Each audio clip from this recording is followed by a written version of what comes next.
எல்லோருக்கும் வணக்கம். Bigg Boss season 8 Tamil. இந்த வீடியோவில் நமக்கு வந்து 2 ப்ரோமோ எக்ஸ்ட்ரா வந்திருக்கு. அதாவது ப்ரோமோ 5, ப்ரோமோ 6 வந்திருக்கு. ஸோ ப்ரோமோ 5ல் வந்து பார்த்தீங்கன்னா ஜாக்லினுடைய ஃபேமிலி வந்து வெளியே வந்திருக்காங்க. அதாவது வேறு லெவலில் நம்ம எதிர்பார்க்காத ஒரு விஷயம் தான் வந்து நடந்திருக்கு அப்படிங்கிறது தான் ப்ரோமோ 4ல். அதாவது ஜாக்லின் வந்து பொறுத்த வரைக்கும் மெயினில் வந்து ஒரு ஸ்லாட் கிடைக்காம ப்ரோமோ 4ல் வர்றது பார்த்தீங்கன்னா ரொம்ப ஆச்சரியமாக இருக்குன்னா அருணுக்கே 2 ப்ரோமோ போட்டாங்க. சரியா? அடுத்து இன்னொரு ப்ரோமோவும் அருணுக்கு வந்து பார்த்தீங்கன்னா வந்துச்சு அப்படிங்கிறது நம்ம பார்த்தோம். அந்த மாதிரி அவர் கன்ஃபியூஷன் ரூமில் உட்காந்துருக்க ப்ரோமோ வந்துச்சு. ஸோ கிட்டத்தட்ட அருணுக்கு வந்து 2, 3 ப்ரோமோ அதுக்கு மேலே வந்துருச்சு அப்படின்னு தான். அதுக்கடுத்து வந்து பார்த்தீங்கன்னா நம்ம ஜெஃப்ரிக்கு ஒரு ப்ரோமோ வந்துச்சு.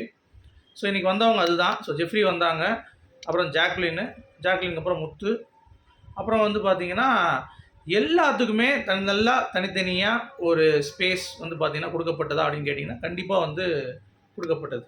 ஸோ அருணுக்கும் நல்ல ஸ்பேஸ் கொடுக்கப்பட்டது இன்றைக்கி ஃபுல்லாகவே.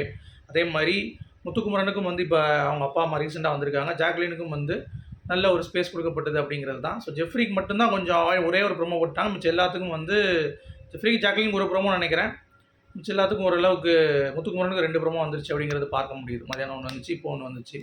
ஸோ 2, அருணுக்கு 2, 4, 5, 6 முடிஞ்சு போச்சு. ஜாக்லினுக்கு 1, அப்புறம் ஜெஃப்ரிக்கு 1.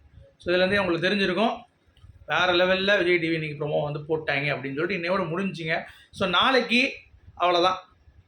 இந்த மாதிரி ஃப்ரெண்ட்ஸ் சர்க்கிளில் உள்ளே வருவாங்க நினைக்கிறேன், அர்ச்சனா வராங்க அப்படின்ற மாதிரி சொல்கிறாங்க. பட் அது எந்த அளவுக்கு உண்மை அப்படிங்கிறது தெரில. சரி, இப்போ மேட்ருக்கு வருவோம். முத்துக்குமரனுடைய அப்பா அம்மா எப்படி? தங்கம். ஒரே வார்த்தை சொன்னால் தங்கம். அதுக்கு மேலே சொல்லவே முடியாது. ஏன்னா வர்றாங்க, பிள்ளைய வந்து அவ்வளோ தூரம் ஒரு கோபுரத்தில் பார்க்குறப்ப ஒரு அப்பா அம்மாவுடைய ரியாக்ஷன் இருக்கும் பார்த்தீங்களா, அது நிஜமாகவே ரொம்ப சூப்பராக இருக்கும். ஏன்னா என்னால் அதை ரசிக்க முடியல இப்போ. ஏன்னா எனக்கு அப்பாவும் கிடையாது அம்மாவும் கிடையாதுன்றனால அந்த ஃபீல் எனக்கு சொல்ல தெரில. பட் இருந்தாலும் அப்படிலாம் இருக்குமா, இவ்வளோ பாசம் இருக்குமா அப்படிங்கிறத அழகாக வந்து பார்த்திங்கன்னா காட்டுறாங்க. கண்டிப்பாக நான் மிஸ் பண்ணுறேன். இது ரொம்ப சூப்பராக இருந்தது. அவங்க அம்மா வந்து விட்டு கொடுக்காம, நீ உடம்பு பார்த்துக்கப்பா, நீ பார்த்துக்கப்பா, நான் பார்த்துக்கிறேன்ப்பா, நீ பரம்பரைக்கே பெருமைப்பா, நீலாம் எந்த உயரத்தில் இருக்க, நீலாம் கோபுரத்தில் இருக்கையா, நாங்களாம் இப்படி இருக்கோம் அப்படின்னு சொல்லிட்டு தன்னை தாழ்த்தி தன் மகனை உயர்த்தும் அந்த குணம் அப்படிங்கிறது வந்து பார்த்திங்கன்னா சான்ஸ்லெஸ்ஸுங்க. அது அதேமாதிரி அவங்க அப்பாவும் சரி, நான் 24 பாசம்லாம் பார்க்க மாட்டேன், ஏதோ எபிசோடு பார்ப்பேன் அப்படின்னு போகுதுப்பா, நல்லா பண்ணுறப்பா, நீ ஊர் எல்லாம் வச்சுருக்கோம்ப்பா, ஃப்ளெக்ஸ் வச்சு உன்னை ஜெயிக்க வைக்க விட மாட்டேன், 10 நாள் அப்பா போய் வேலை பார்க்க போகிறேன் அப்படின்ட்டார். இதுதான் கான்ஃபிடென்ட்டு கொய்யால. ஊரில் நான் தான்டா கிங்கு, என் பையன் ஜெயிக்கணுன்றதா நான் இறங்கி அடிப்பேன்டா, ஒவ்வொரு வீட்டுக்காக ஏறி இறங்குறேன்றார். இதுவே போதுமே முத்துக்குமரனுக்கு, நான் ஆடுறேன்ப்பா, நான் இறங்கி இங்கே ஆடுறேன், நீங்கள் அங்கே ஆடுங்கப்பா வெளியே ஊரில் அப்படின்ற மாதிரி. ஸோ அந்த ஃப்ளெக்ஸ் எல்லாமே வந்து பார்த்தீங்கன்னா இவருக்கு சம்மந்தம் இருக்கும். அவங்க அப்பா தான் வந்து பார்த்தீங்கன்னா ஃபுல் அண்ட் ஃபுல் பார்க்குறாரு. பையனுக்காக பிஆர் பார்க்கலன்னா பின்ன எவனுக்காக பார்க்குறது? கரெக்டு தானே? பாருங்கள், ஒன்றும் பிரச்சனை கிடையாது அப்படிங்கிறது தான். சரியா? அதுக்கு விளையாடாமல் ஒருத்தனுக்கு வந்து மக்கள் டைட்டில் கொடுக்க போகிறது கிடையாது. நல்லா விளையாடுறான், நல்ல ஒரு எதுனாலும் இந்த காலத்தில் பப்ளிசிட்டி தேவைப்படுதில்ல, ஒன்றுமே பண்ண முடியாதுங்க. ஸோ அது அட்லீஸ்ட் அவன் டக்குன்னு ஆஃப் பண்ணிட்டான். அது அடுத்து கொண்டு வந்து ஐயோ வேறு மாதிரி போயிடும் சொல்லிட்டு கட் பண்ணிட்டு அப்படியே போயிட்டார். பட் இட்ஸ் ஓகே, பிஆருங்கிறது இப்போ தான் நார்மலைஸ் ஆகிடுச்சே, இனிமேலாம் எதுவும் பண்ணவும் முடியாது. சரியா? அது அவங்க இப்போ எங்கள் ஊர்லேருந்து நான் உள்ளே போனால் கூட எங்கள் ஊர்லேயே வைக்க தான் செய்வாங்க பேனரில். அதெல்லாம் வந்து பாசம், ஊருக்காரவங்க பாசம் அப்படிங்கிறது.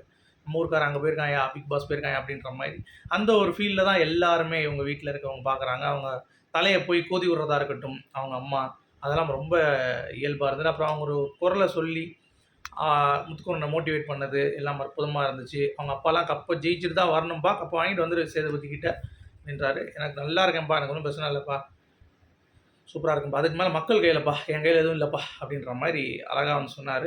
அதுக்கடுத்து அவ்வளோதான் கைஸ். அதுக்கடுத்து இப்போ முரண்பாடு விஷயம்லாம் நடக்கலை, என்ன பண்ணுறான்னு பார்ப்போம். பட் ஒரு நல்ல ஒரு ஃபீல் குட் ஒரு விக்ரமன் மூவி பார்த்த மாதிரி இருந்துச்சு. ஏன்னா சேரன் சாரோடைய அந்த பாட்டு, அப்பா அம்மா பாட்டு போட்டு உள்ளே இறங்கி வந்து அவரை ஃப்ரீஸ் வச்சு பிக் பாஸ் வந்து அது ஃப்ரீஸ் அதிகமாக கொடுத்துட்டாரு, ஃப்ரீஸ் அப்படின்னு சொல்லிட்டு.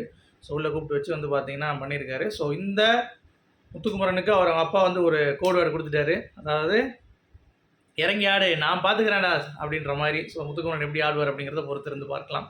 ஸோ உங்களுடைய கருத்துக்கள் என்ன அப்படிங்கிறத சொல்லுங்கள். மீண்டும் அடுத்த சந்திக்கும் போது வரைக்கும் குட் பை.